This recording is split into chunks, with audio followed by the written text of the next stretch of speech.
Hello, my dear student. I am your science teacher from Saraswati Vidyapith Senior Secondary School. Today turn of science. So, welcome to class 6. Chapter 2 अपना chapter 2 चल रहा है components of food. जैसा कि बच्चों आप जानते हैं कि कंपोनेंट्स ऑफ फूड में हमने पढ़ा था कि फूड क्या होता है, फूड की रिक्वायरमेंट क्यों होती है और फूड से हमें क्या मिलता है। तो फूड से हमें 7 न्यूट्रिएंट्स मिलते हैं जिसके बारे में हम पढ़ चुके हैं। Carbohydrate, protein, fat, vitamin, minerals. देखिए, कार्बोहाइड्रेट के बारे में पढ़ा था कि कार्बोहाइड्रेट के क्या सोर्स होते हैं, क्या इसके फंक्शन होते हैं। फिर हमने प्रोटीन के बारे में पढ़ा था कि प्रोटीन के क्या फंक्शन होते हैं, क्या सोर्स होते हैं और प्रोटीन हमें कहाँ से मिलता है और प्रोटीन की रिक्वायरमेंट क्यों होती है। फिर हमने पढ़ा था फैट के भी हमने सोर्स पढ़े थे, इनके बेनिफिट्स पढ़े थे। फिर हमने जंक फूड पढ़ा था एंड विटामिन्स पढ़े थे। और प्रीवियस क्लास में हमने विटामिन और मिनरल्स पढ़े थे। विटामिन में हमने विटामिन्स के सोर्स पढ़े थे और विटामिन की कमी से होने वाली डिजीज़ के बारे में पढ़ा था। और मिनरल्स पढ़े थे और मिनरल्स में क्या क्या सोर्स होते हैं वो हमने पढ़ा था। आई होप आपने समझा होगा और आपको जो वर्क दिया था कि आपको क्या वर्क करना है वो भी आपने कर लिया होगा। आज हम स्टार्ट करने जा रहे हैं, नेक्स्ट अपना टॉपिक है वाटर। तो देखिए, आज हम स्टार्ट करने जा रहे हैं वाटर क्या होता है। जैसा कि आप जानते हो कि पानी की ज़रूरत हमें क्यों होती है। क्या हमें ज़िंदा रहने के लिए पानी की ज़रूरत भी होती है? तो हाँ, हमें पानी की, जैसे हमें फूड की ज़रूरत होती है वैसे ही हम without water we can not survive, बिना पानी के हम सर्वाइव नहीं कर सकते। तो देखिए, इस टॉपिक में हम पढ़ते हैं, just think about what you need to survive. क्या आप कभी सोचते हो कि सर्वाइव करने के लिए किस चीज़ की ज़रूरत होती है? Food, air. However water is, ऐसे ही जैसे खाने की, हवा की, और ऐसे ही water is a essential element for survival. पोषक तत्व है एक, क्या है? पानी भी एक क्या अपना आवश्यक तत्व है, एक आवश्यक एलिमेंट है या फिर इसेंशियल एलिमेंट है फॉर सर्वाइवल, जिंदा रहने के लिए या फिर जीवित रहने के लिए। मैं ये कह सकती हूँ कि बिना पानी के हम जीवित नहीं रह सकते। Water is of major importance to all living things. Is some organism up to 90% of their body weight comes from water. Up to 60% of human adult body is water. कि वाटर एक मेजर इम्पॉर्टेंट है किसके लिए? सारे living things के लिए। इन सम organism, कुछ organism में तो ऐसा होता है कि अप टू 90% बॉडी वेट होता है, वो कहाँ से आता है? पानी से ही उनकी बॉडी का वेट होता है 90%। और up to 60% of human adult body is water. और 60% जो ह्यूमन अडल्ट बॉडी है वो उसकी क्या है? 60% बॉडी किसकी है? पानी की बनी होती है। अब देखिए, अकॉर्डिंग टू एच.एस. मिशेल, किसके अकॉर्डिंग? एच.एस. मिशेल के according, the brain and heart are composed of 73% water and the lungs are about 83% water and skin contains 64% water and muscles and kidney are 79% watery and even the bones are 31% watery. Water consists of hydrogen H2 और oxygen O2। अब देखिए कि water किसके according? H S. Mitchell के according जो brain और heart है वो किससे बने होते हैं? 73% वाटर के बने होते हैं और जो लंग्स है वो 83% वाटर के बने होते हैं। और स्किन, यहाँ तक कि स्किन भी कंटेन करती है 64% वाटर। और मसल्स और किडनी में भी वाटर होता है कितना? 79%। और इवन बोन्स, यहाँ तक कि बोन्स में भी 31% वाटर ही होते हैं। तो देखिए, वाटर और पानी है, पानी का क्या फॉर्मूला होता है? H2O। पानी का क्या फॉर्मूला होता है? H2O। तो ये किससे मिलके बना होता है? Hydrogen plus oxygen. तो देखिए, हाइड्रोजन H2 और ऑक्सीजन O2, जिससे वाटर मिलके बना होता है। तो देखिए, H2 और O2, तो क्या बनता है? H2O। अब देखिए, each day humans must consume a amount of water to survive. Of course, this varies according to age and gender. Each day humans must consume a certain amount of water to survive. क्या कह रहा है कि each day, प्रत्येक दिन humans को must consume a certain amount of, क्या प्रत्येक ह्यूमन्स को इतने अमाउंट में वाटर लेने की आवश्यकता होती है सर्वाइव करने के लिए। तो क्या है? Of course this varies according to age and gender, कि लिंग के आधार पे और उम्र के आधार पे, यहाँ तक कि also varies where someone lives, कि वो कहाँ रहता है उसके आधार पे उसको पानी लेने की ज़रूरत होती है, उतना पानी पीने की ज़रूरत होती है। जनरली एन अडल्ट मेल, जो वयस्क मेल है, need about 3 litre per day, while an adult female need about 2.2 litre water per day. यहाँ तक कि जो अडल्ट मेल है उसको कितनी 3 लीटर, प्रत्येक दिन 3 लीटर पानी पीना चाहिए, और जो फीमेल है, अडल्ट फीमेल है, उसको 2.2 लीटर वाटर रोज का लेना चाहिए। All of water is a person need come does not come to from the drinking liquid as some of the water is contain in the food we eat. अब यहाँ तक क्या होता है, जो सारा all of the water is a person, एक व्यक्ति के लिए कि सारा पानी वो कहाँ से, ड्रिंकिंग लिक्विड, जो वो लिक्विड लेता है उसी से नहीं होता है, जो पानी पीता है उसी से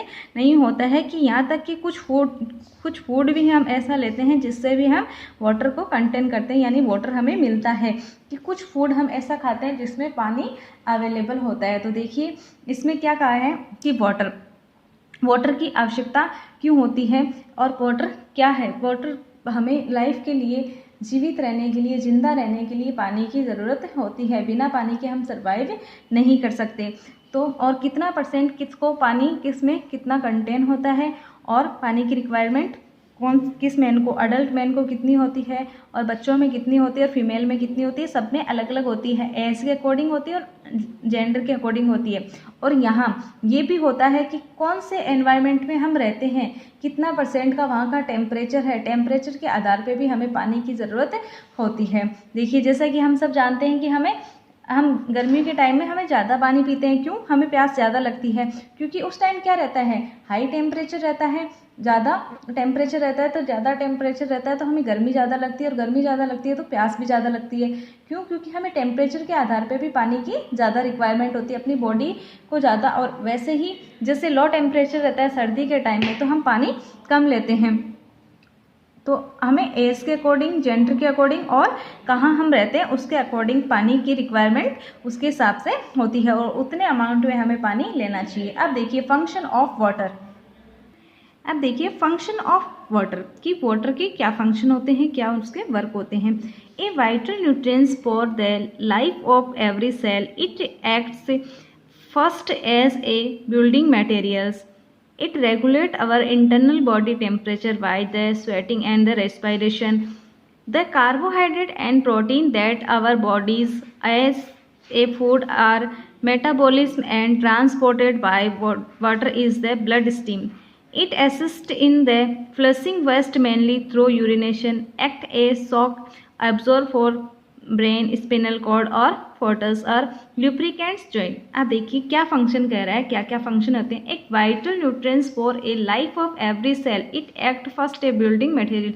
ये क्या कह रहा है कि ये एक निर्माण सामग्री के रूप में, बिल्डिंग मटेरियल की निर्माण सामग्री के रूप में सबसे पहला काम करता है, एक्ट फर्स्ट सबसे पहला काम करता है, कि एक एवरी सेल प्रत्येक कोशिका की लाइफ के लिए, जीवन के लिए एक अपना इम्पोर्टेंट पोषक तत्व होता है, कि हर कोशिका के जीवन के लिए एक इम्पोर्टेंट पोषक तत्व होता है, क्योंकि ये एक निर्माण सामग्री के रूप में सबसे पहला काम करता है। फिर देखिए it is regulate our internal body temperature by the sweating and respiration. और ये क्या करता है कि ये पसीने और श्वसन के द्वारा, स्वेटिंग और रेस्पिरेशन के द्वारा, पसीने और श्वसन के द्वारा जो हमारी बॉडी का इंटरनल बॉडी टेम्परेचर होता है, जो आंतरिक की तापमान होता है, उसको भी क्या करता है, रेगुलेट करता है, नियंत्रण करता है, उसका भी नियंत्रण करता है। नेक्स्ट देखिए the carbohydrate and protein that our body use a food are the metabolism and transported by water is the steam blood. अब ये क्या करता है, जो भोजन के रूप में अपन जो फूड के रूप में लेते हैं कार्बोहाइड्रेट और प्रोटीन को, वो क्या करते हैं, जो हम भोजन के रूप में लेते हैं, शरीर में उपयोग किए जाते हैं, यूज़ करते हैं, जिनका हम कार्बोहाइड्रेट और प्रोटीन का, उसमें क्या करता है, वो रक्त प्रवाह, ब्लड स्टीम रक्त प्रवाह के द्वारा पानी तो उपापचय और जो अपनी परिवहन किए जाते हैं, यानी मेटाबॉलिज्म और ट्रांसपोर्टेड किए जाते हैं, किसके द्वारा, पानी के द्वारा, उनका मेटाबॉलिज्म और ट्रांसपोर्टेड किए जाते हैं पानी के द्वारा, किसमें, प्रोटीन रक्त प्रवाह में, जो वाटर ब्लड स्टीम है उसमें। अब देखिए it assist in flushing waste mainly through urination, और ये क्या करता है, जो अपन यूरिनेशन की जो प्रोसेस होती है ये मुख्य रूप से क्या करते हैं कि उसमें वेस्ट मटेरियल होता है उसको यूरिनेशन के द्वारा बाहर निकालने में हेल्प करता है। जो यूरिनेशन जो अपनी यूरिन के द्वारा उसको वेस्ट मटेरियल को बाहर निकालने में हेल्प करता है। Act A shock absorber for brain और स्पिनल कॉर्ड और फर्टिस, ये क्या करते हैं, जो अपनी रीढ़ की हड्डी होती है, जो ब्रेन होता है, मस्तिष्क होता है, और उसमें और जो भ्रूण के रूप में उसमें अवशोषक के रूप में काम करता है, और लुब्रिकेंट्स जॉइंट और जोड़ों को भी चिकनाई देता है। नेक्स्ट देखिए, नेक्स्ट है अपना रफेज और डिक्टरी फाइबर। तो देखिए रफेज और डिक्टरी फाइबर क्या होते हैं। There are some components of food that are necessary for our body. These are called roughage or dietary fiber. There are some components of food. कुछ some components of food होते हैं जो अपनी कुछ ऐसे components होते हैं फूड में जो अपनी बॉडी के लिए नेसेसरी होते हैं, जो आवश्यक होते हैं, वो क्या कहलाते हैं, रफेज और डिक्टरी फाइबर, जिनको हम कह सकते हैं कि आहार जो अपन लेते हैं आहार। तो देखिए कुछ ऐसे होते हैं जो आहार फाइबर होते हैं। Roughage are a kind of carbohydrate that our body is unable to digest. Roughage एक प्रकार का कार्बोहाइड्रेट होता है that our body is unable to digest, जिसको अपनी बॉडी में पाचन नहीं हो सकता, यानी अपनी बॉडी उसको पचाने के योग्य नहीं होती। एक प्रकार का कार्बोहाइड्रेट होता है। वैसे तो अपनी बॉडी कार्बोहाइड्रेट को आसानी से पचा लेती है और कार्बोहाइड्रेट से हमें एनर्जी मिलती है, लेकिन ये रफेज एक ऐसा कार्बोहाइड्रेट होता है जिसकी अपनी बॉडी में जिसका पाचन नहीं हो सकता। They help in the free vowel movement in the digestion track and prevent constipation. ये क्या करते हैं, पाचन जो कब्ज में मुक्त मल त्याग में मदद करते हैं। Food does not cling to the intestine due to the roughage. अब इसमें क्या होता है, खाना जो अपनी आंतों से चिपकता नहीं है। और roughage absorb toxic substance and water produce during digestion. अब देखिए इसमें क्या होता है, ये रफेज क्या करते हैं, वो एब्जॉर्ब कर लेते हैं, वो जहरीले पदार्थ एब्जॉर्ब कर लेते हैं, जो विषैले पदार्थ होते हैं, जो टॉक्सिक सब्सटेंस होते हैं उनको एब्जॉर्ब कर लेते हैं और वाटर प्रोड्यूस करते हैं ड्यूरिंग डाइजेशन के दौरान, जिससे क्या होता है अपने फूड का पाचन अच्छे से हो जाता है। तो क्या होता है, जो रफेज होते हैं वो क्या करते हैं, पाचन में हेल्प करते हैं। ऐसे अपन ये कह सकते हैं कि पाचन में हेल्प करते हैं, कि वाटर प्रोड्यूस करते हैं ड्यूरिंग डाइजेशन के दौरान, जिससे फूड का पाचन अच्छे से हो जाता है। और roughage absorb glucose from the body as the result which blood sugar remains control and there is the reduce risk of the diabetes. और रफेज क्या करते हैं, ग्लूकोज एब्जॉर्ब करते हैं। ग्लूकोज ऑब्जर्व करते हैं कहाँ से, अपनी बॉडी से। उसका रिजल्ट क्या निकलता है, अपना ब्लड शुगर जो होता है, अपना ब्लड शुगर होता है वो कंट्रोल रहता है, और जो डायबिटीज़ का खतरा होता है उसको रिड्यूस घटा देते हैं, कम कर देते हैं।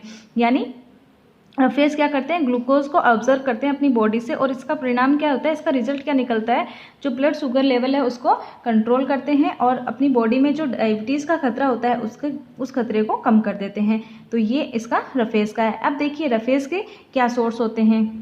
तो देखिए सोर्स ऑफ रफेज के क्या सोर्स होते हैं, ब्रेन और shredded wheat, cereals, fruits, vegetables, sweet and plain potato, peas and berries, pumpkin, spinach, apples, banana, papaya and many kind of beans. And the source of rafes, we must take care of the include sufficient fiber food in our daily diet. अब देखिए क्या होते हैं, जो कटे हुए brain होते हैं और जो कटे हुए गेहूँ होते हैं, सीरियल्स अनाज होते हैं, फ्रूट वेजिटेबल होता है, और स्वीट होते हैं, और जो सिंपल आलू होते हैं, प्लेन आलू होते हैं, और जो पीस होते हैं, बेरीज, जामुन, पंपकिन और स्पिनच, ये सारे क्या होते हैं, रफेज के सोर्स होते हैं। इनसे क्या मिलता है, रफेज मिलता है। और हमें we must take care of include, और हमें इनको इंक्लूड करना चाहिए, इनको सफिशिएंट पर्याप्त फाइबर हमें हमारी जो डेली डाइट होती है उसमें इनको इंक्लूड करना चाहिए। सम मोर फैक्ट अबाउट रफेज। अब देखिए कुछ और भी फैक्ट्स देखिए रफेज के बारे में। डोंट पील और discarded the inner layer of fruits और वेजिटेबल। हमें जो इनके फ्रूट्स और वेजिटेबल जो हम खाते हैं, इनके हमें अंदर की परत को नहीं हटाना चाहिए। यानी जो छिलके होते हैं उनके जो अंदर की परत होती है उसमें क्या होते हैं, रफेज पाए जाते हैं, जो हमारे डाइजेशन में हेल्प करते हैं, तो उसमें हमें उनको हटाना नहीं चाहिए। They are rich in nutritions, peels contain fibre which help in digestion, जो किस में हेल्प करते हैं, डाइजेशन में। तो इसमें एक न्यूट्रिएंट्स होते हैं इन पील्स में जो क्या करते हैं, कंटेन फाइबर, उसमें फाइबर होते हैं जो किस में हेल्प करते हैं, डाइजेशन में हेल्प करते हैं, तो उनको हमें हटाना नहीं चाहिए। और radish, cabbage, peas, cucumber etcetera have high amount of fibre, so we must take them. जैसे रेडिश, कैबेज, पीस, कुकुम्बर, इनमें क्या होते हैं, हाई अमाउंट में फाइबर पाए जाते हैं, तो इनको हमें खाने चाहिए। अवॉइड फाइन फ्लोर, जो मैदा होता है उसको हमें अवॉइड करना चाहिए। It is dangerous for health, ये खतरनाक होता है, अपनी हेल्थ के लिए नुकसानदायक होता है, तो इसको हमें अवॉइड करना चाहिए, खाने से बचना चाहिए। ईट ब्राउन राइस एंड ओट्स, और हमें ब्राउन राइस और ओट्स खाने चाहिए। नेक्स्ट देखिए, तो देखिए बच्चों, इसमें हमने रफेज में पढ़ा और वाटर कि वाटर हमारे लिए क्यों आवश्यक होता है, उसकी हमें क्यों नीड होती है, और पानी हम अपने लिए कितना आवश्यक होता है। और फिर हमने देखा रफेज की ये डाइजेशन में हेल्प करता है, और ये क्या करता है, रफेज क्या करता है, जो पाचन कब्ज होता है उसको मलमूत्र त्याग में भी हमें मदद देता है। और ये एक प्रकार का कार्बोहाइड्रेट होता है जिसको अपनी बॉडी में डाइजेशन नहीं होता है, और ये एक अपनी बॉडी से जो टॉक्सिक सब्सटेंस होते हैं उनको बाहर निकाल देता है, और जो वाटर प्रोड्यूस करता है डाइजेशन में हेल्प करता है, और जो डायबिटीज़ के खतरे को भी कम कर देता है, घटा देता है। और इसके सोर्स भी पड़े हैं, और जो हमने ये भी देखा है कि फ्रूट्स और वेजिटेबल्स है किन किन में रफेज होता है, किस किस में ज़्यादा फाइबर होते हैं, जो हमें लेना चाहिए। तो आज अपना ये वाटर और रफेज भी कंप्लीट होता है। नेक्स्ट हम देखेंगे अब नेक्स्ट अपना डिफिशियंसी डिजीज़, डिफिशियंसी डिजीज़ की कमी के रोग। Disease that occur due to lack of nutrients over a long period are called deficiency disease। तो देखिए, डिजीज़ जो रोग होते हैं किसकी, लैक ऑफ न्यूट्रिएंट्स, जो पोषक तत्वों की कमी से, बहुत लंबे समय से पोषक तत्वों की कमी आ रही होती है, तो उनकी कमी से जो डिजीज़ होती है वो क्या होती है, डिफिशियंसी डिजीज़, कमी के रोग। और न्यूट्रिशनल डिजीज़, जो पोषक तत्व की कमी से जो बीमारी होती है उसको क्या कहा जाता है, न्यूट्रिशनल डिजीज़, या फिर इनको कहा जाता है deficiency diseases. Deficiency of one or more nutritions can cause diseases or the disorder in our body. ये जो कमी होती है एक या एक से ज़्यादा न्यूट्रिशंस की, उसकी वजह से जो डिजीज़ होती है, जो बीमारी होती है, जो विकार होते हैं अपनी बॉडी में, वो क्या होते हैं, देखिए, डेफिशिएंसी ऑफ कार्बोहाइड्रेट, कार्बोहाइड्रेट की कमी से क्या होता है, डिफिशियंसी डिजीज़। मेरास्मस क्या होता है, उसके क्या सिम्टम्स होते हैं, कौन सी बीमारी होती है, मेरास्मस एक डिजीज़ होती है, वो कौन सी होती है, और skin body with no fats और लेस वेट, और ribs stick out, skin hang loose over the bones, और लॉस ऑफ हेयर। अब इससे क्या होता है, नो फैट यानी नो फैट और लेस फैट, फैट की कमी से या फिर कम फैट से क्या होती है, बॉडी में सिकुड़न आ जाती है, सिकुड़ जाती है। रिब्स स्टिक आउट, और पसलियाँ क्या हो जाती है, पसलियाँ चिपक जाती है। Skin hangs loose over the bones, और हड्डियों से क्या हो जाती है, त्वचा क्या होती है, बोन्स, त्वचा लटक जाती है, हड्डियों के ऊपर त्वचा लटक जाती है। और लॉस ऑफ एयर, और बाल झड़ना स्टार्ट हो जाते हैं, बाल झड़ जाते हैं, लॉस ऑफ हेयर, बालों की कमी हो जाती है, किस वजह से, मेरास्मस डिजीज़ की वजह से। फिर देखिए, डिफिशियंसी ऑफ प्रोटीन, प्रोटीन की कमी से क्या होता है, क्वाशियोकोर नाम की एक डिजीज़ होती है, एक बीमारी होती है, जिससे क्या होता है, स्वेलन स्टोमक और एंकल्स, कहाँ, स्टोमक और एंकल में सूजन आ जाती है। स्केलेटन बॉडी, एक कंकाल के जैसी बॉडी हो जाती है, लुक लाइक एक कंकाल। इस बीमारी से क्वाशियोकोर की कमी यानी प्रोटीन, जिनको प्रोटीन पर्याप्त मात्रा में नहीं मिलता है, प्रोटीन की कमी से क्वाशियोकोर नाम की डिजीज़ हो जाती है, जिससे क्या हो जाती है, स्टोमच, पेट में और एंकल में क्या हो जाती है, स्वेलिंग आ जाती है, सूजन आ जाती है, और स्केलेटन बॉडी, एक कंकाल के जैसे बॉडी हो जाती है। और स्टंटेड ग्रोथ, और एकदम मंद वृद्धि होती है, यानी बिल्कुल भी वृद्धि होना बंद हो जाती है। Discoloured hair and patchy skin, और इससे क्या होती है, उजड़े हुए बाल और रूखी त्वचा हो जाती है, एकदम रूखी त्वचा हो जाती है, किससे, क्वाशियोकोर से। और मेरास्मस के हमने अलग सिम्टम्स पढ़े हैं। नेक्स्ट देखिए, डिफिशियंसी ऑफ फैट की कमी से क्या होता है, डिफिशियंसी डिजीज कौन से होते हैं, वीकनेस इन बॉडी में वीकनेस आ जाती है, वीकनेस और लेस एनर्जी की कमी हो जाती है, ऊर्जा की कमी हो जाती है। नेक्स्ट देखिए, डिफिशियंसी ऑफ विटामिन की कमी से क्या होता है, विटामिन ए से क्या होता है, नाइट ब्लाइंडनेस, कौन सा डिजीज होती है, नाइट ब्लाइंडनेस के क्या सिम्टम्स होते हैं? पुअर नाइट विजन, यानी रात में दिखना कम हो जाता है, लॉस ऑफ नाइट विजन, रात में दिखना कम हो जाता है उसको और कम लाइट में उनको बिल्कुल नहीं दिखता है। नाइट ब्लाइंडनेस नाम की डिजीज होती है विटामिन ए की कमी से। विटामिन बी की कमी से कौन सी डिजीज होती है? बेरीबेरी। और बेरीबेरी में क्या होता है? जो नर्वनेस और पैरालिसिस, वीक मसल्स, इससे पैरालिसिस हो जाता है और जो तंत्रिका तंत्र हो जाता है वो कमजोर हो जाता है और वीक मसल्स, और मसल्स भी क्या हो जाती है? वीक हो जाती है। स्कर्वी नाम की डिजीज होती है वो विटामिन सी की कमी से होते हैं। विटामिन सी की कमी से स्कर्वी नाम का रोग हो जाता है। उससे क्या होता है? ब्लीडिंग ऑफ गम्स, जो मसूड़ों में खून आता है, स्वेलिंग ऑफ जॉइंट्स, और जॉइंट्स में सूजन आ जाती है। और विटामिन डी की कमी से रिकेट्स नाम की डिजीज होती है, जिससे क्या होती है? वीक बोन्स, बोन्स क्या हो जाती है? कमजोर हो जाती है। और डिक्लाइंग टीथ, अब देखिए डिकेइंग टीथ यानी दांत एकदम नष्ट हो जाते हैं, किससे? रिकेट से। और वीक बोन्स, बोन्स अपनी कमजोर हो जाती है, एकदम कमजोर हो जाती है। और विटामिन ई से क्या होता है? इम्पोर्टेंस, इम्पोर्टेंस, देखिए लो रिप्रोडक्टिव कैपेबिलिटी, यानी इनमें रिप्रोडक्शन बहुत कम होता है। जिसमें विटामिन ई होती है उसमें रिप्रोडक्टिव कैपेबिलिटी कम होती है, यानी उनसे रिप्रोडक्शन, आपने पढ़ा है अच्छे से कि रिप्रोडक्शन क्या होता है? रिप्रोडक्शन वो प्रोसेस होती है जिससे बच्चे पैदा होते हैं। तो अब अपने जैसे वो नई संतति पैदा नहीं कर सकते, उसमें लो हो जाती है, वो उनकी कैपेबिलिटी कम हो जाती है। विटामिन ई से क्या होता है? डिलेड। अब इसमें क्या होता है? एक्सेसिव ब्लीडिंग, यानी बहुत ज़्यादा ब्लीडिंग होती है। ब्लड क्लॉटिंग, अब देखिए विटामिन ई का हमने पहले भी पढ़ा था कि विटामिन ई क्या करता है? ब्लड का क्लॉट बनाता है। यानी अगर हमें कोई भी चोट लग जाती है तो ब्लड का जो क्लॉट बनता है, यानी थोड़ी देर बाद में खून अपने आप रुक जाता है, क्योंकि वहाँ क्या होता है? ब्लड के क्लॉट बन जाते हैं। अब वो ब्लड के क्लॉट कब बनते हैं? जब आप में विटामिन के की भरपूर होती है। और अगर विटामिन के की अगर आप में कमी है तो वहाँ ब्लड के क्लॉट नहीं बनते। और ब्लड के क्लॉट नहीं बनते इसका मतलब कि बहुत ज़्यादा ब्लीडिंग होती है, बहुत ज़्यादा खून बहता है। और बहुत ज़्यादा खून बहने से क्या हो जाता है? आदमी की मौत भी हो सकती है। तो ये थे अपने विटामिन की कमी से होने वाले डिजीज और उनके सिम्टम्स क्या क्या होते हैं। नेक्स्ट देखिए डिफिशियंसी ऑफ मिनरल्स, मिनरल्स की कमी से कौन सा डिजीज होती है? कैल्शियम की कमी से देखिए weakness in teeth and bones, किसमें? दांतों में और हड्डियों में वीकनेस आ जाती है, कमजोरी आ जाती है। ब्रिटल बोन्स, यानी अपनी बोन्स होती है वो एकदम नाजुक हो जाती है। एक्सेसिव ब्लीडिंग, बहुत ज़्यादा ब्लीडिंग होती है। और बैड मस्कुलर मूवमेंट, यानी थोड़ी सी अगर चोट भी लग जाती है तो क्या होती है? बहुत ज़्यादा ब्लीडिंग होती है। और बैड मस्कुलर मूवमेंट, और जो मस्कुलर मूवमेंट होती है वो अच्छी नहीं रहती है।